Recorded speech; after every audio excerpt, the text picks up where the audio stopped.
A corollary to determinism is reductionism.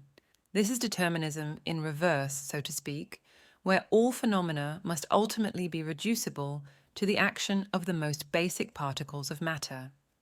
The phenomena to be explained in this way must include consciousness, of course. But this is tricky ground, since no one has ever put forth an explanation as to how matter could cause consciousness to arise. It is utterly inexplicable in terms of physical processes, and is called the hard problem for that reason. All of this means that under materialism, consciousness has to be causally isolated from the rest of the universe. It cannot be conceded to cause anything to occur. This is an ad hoc adjustment, but a necessary one if spooky action at a distance is to be avoided. Consciousness cannot be allowed to have any influence on matter, except perhaps on the matter of its own brain, with which it is considered identical. If consciousness did have any influence on matter, then the previous assumptions would be invalidated. Under materialism, therefore, consciousness had to be deemed an epiphenomenon of matter. It became essentially an illusion, though an illusion to whom is never discussed. Causation runs in one way only, from matter to consciousness. But, as we've seen, this puts materialists in the uncomfortable position of having to assert that free will, even their own free will, is an illusion, which means that they must declare that they had no choice, literally, but to believe in materialism, which means further that they did not arrive at materialism through any rational sequence of conscious deliberation, but by deterministic processes. They simply couldn't help it, and this in turn renders the belief in materialism irrational by definition. Such are the pitfalls of ad hoc explanations. The problem of free will, like the Ptolemaics' equants and deference, falls away if we switch to a new paradigm and assume instead that consciousness exists independently of matter, as the evidence suggests. But because the belief in materialism was not arrived at through reason, it is difficult to dislodge it through reason alone. It does not yield to reasoned argument, nor was it intended to. It is faith-based and serves another purpose as a bulwark against the possibility of a realm of mind or spirit. Consciousness and free will had to be sacrificed in a war against the Church. We are beginning to see the emotional commitment that attaches to materialism. There is one final casualty of determinism that deserves mention: the loss of a moral or ethical dimension to the universe and to human affairs. For materialists cannot choose to do good or evil, precisely because they cannot freely choose, period. Neither can concepts like meaning and purpose exist within a materialist philosophy, since they are psychological or mental in nature, not physical or material. As such, they can have no relevance to the deterministic equations governing particles, and they do not emerge from the 5 axioms. Meaning and purpose are incoherent concepts when applied to mechanical determinism and can have no place in a strictly materialistic universe. Unfortunately, this way of thinking has spilled over into all fields of science. Its reflection can be seen in biology, for example, where scientists can perform vivisection on living creatures without a qualm and convince themselves that they do not see any purpose in the behavior of animals, only the deterministic and robotic movements of biological automatons. A mother bird feeding worms to her young is not acting purposefully to nurture her chick, but is mindlessly responding, machine-like, to the dictates of her genes. In that case, of course, consciousness would not even be required, but because of its implications for humans, this is, for materialists, a touchy subject. If the implications of a materialist worldview leave you feeling a little glum, you are not alone. In the early 1980s, psychologist Charles Tart designed an experiential exercise for use in his classes and workshops. Dubbed the Western Creed, it was intended, as Tart put it, to sensitize spiritual seekers to some of the major cultural attitudes and obstacles we moderns share in our search. Tart explains that many of us have been hurt by what we believe is science, by the power of beliefs, like those expressed in the Western Creed. It's not the essential method of science that has hurt us, rather, it's scientism, a materialistic and arrogantly expressed philosophy of life that pretends to be the same as essential science, but isn't. To try Tart's exercise yourself, listen to the text of the Western Creed below, but try not to analyze it intellectually. Just allow your feelings to rise to the surface as you listen, and at each pause, try to become aware of your bodily and emotional reactions. The following is a slightly abridged version of the Creed. I believe in the material universe as the only and ultimate reality, a universe controlled by fixed physical laws and blind chance. I affirm that the universe has no creator, no objective purpose, and no objective meaning or destiny. I maintain that all ideas about God or gods, enlightened beings, prophets and saviors, or other non-physical beings or forces are superstitions and delusions.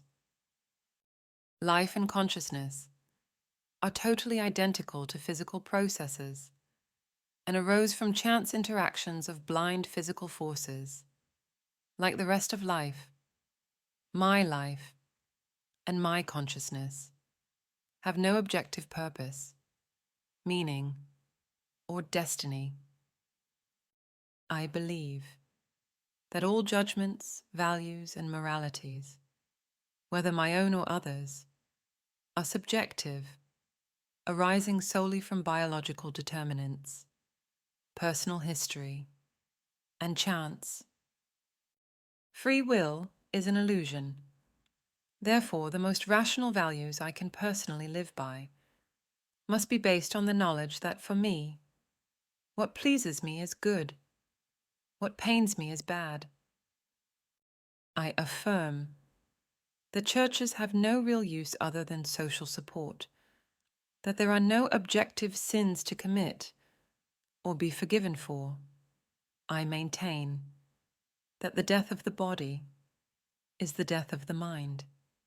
There is no afterlife, and all hope of such is nonsense. The great majority of people react to the Western Creed exercise with sadness. Typical responses are, by the end I found myself wondering, if people really believe this way, why do they stay alive? I'd just rather not be a part of this reality, and I have a sunken feeling in my stomach.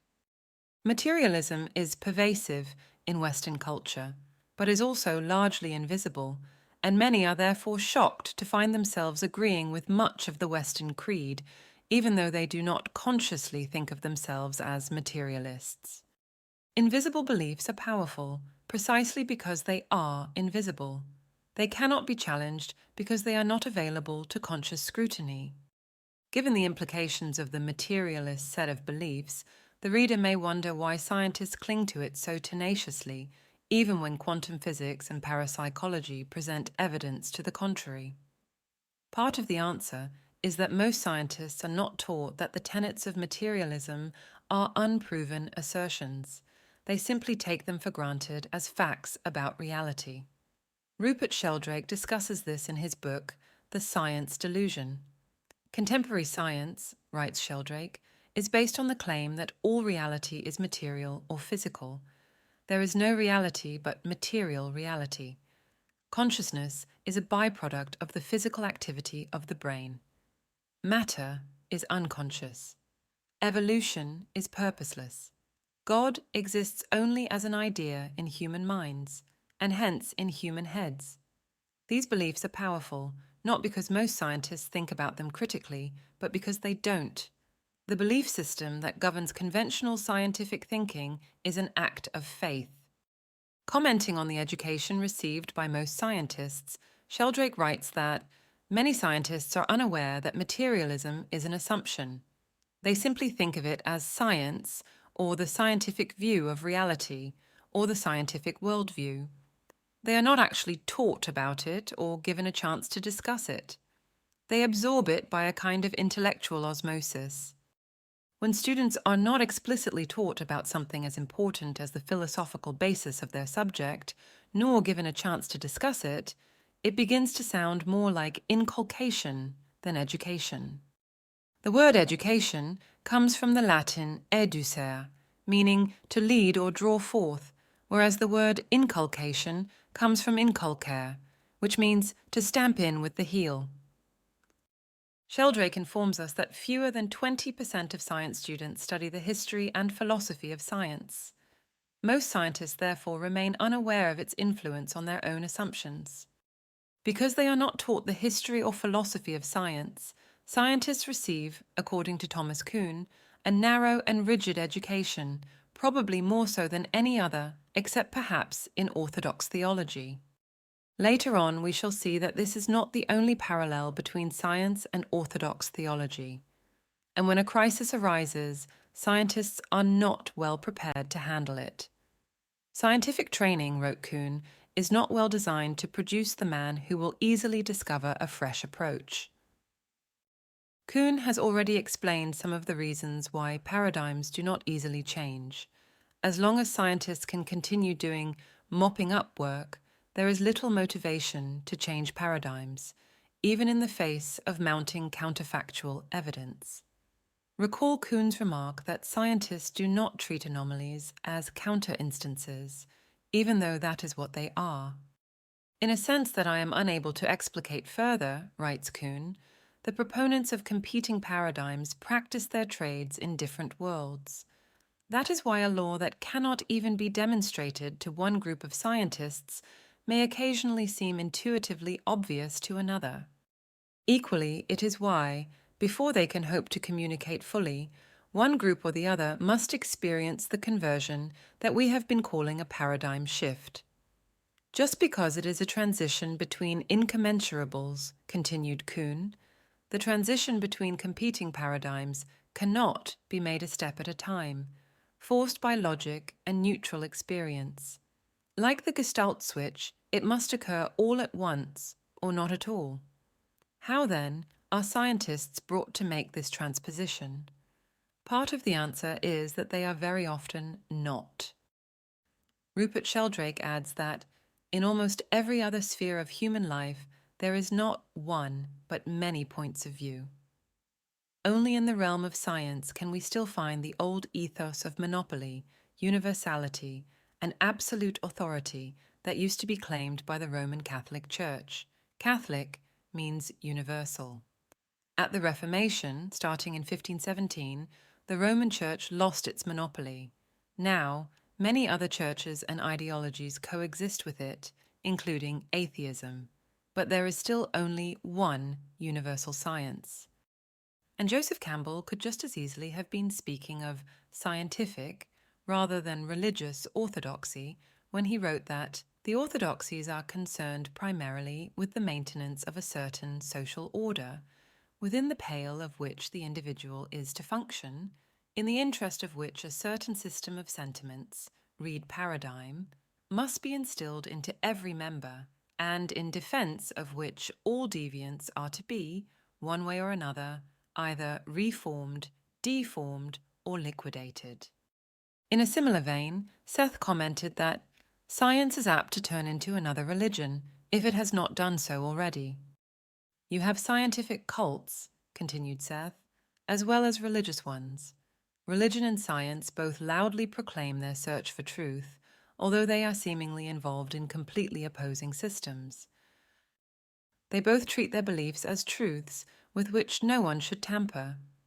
You are simply blocked in the pursuit of knowledge beyond a certain point, as long as your scientists persist in the lines of their present development.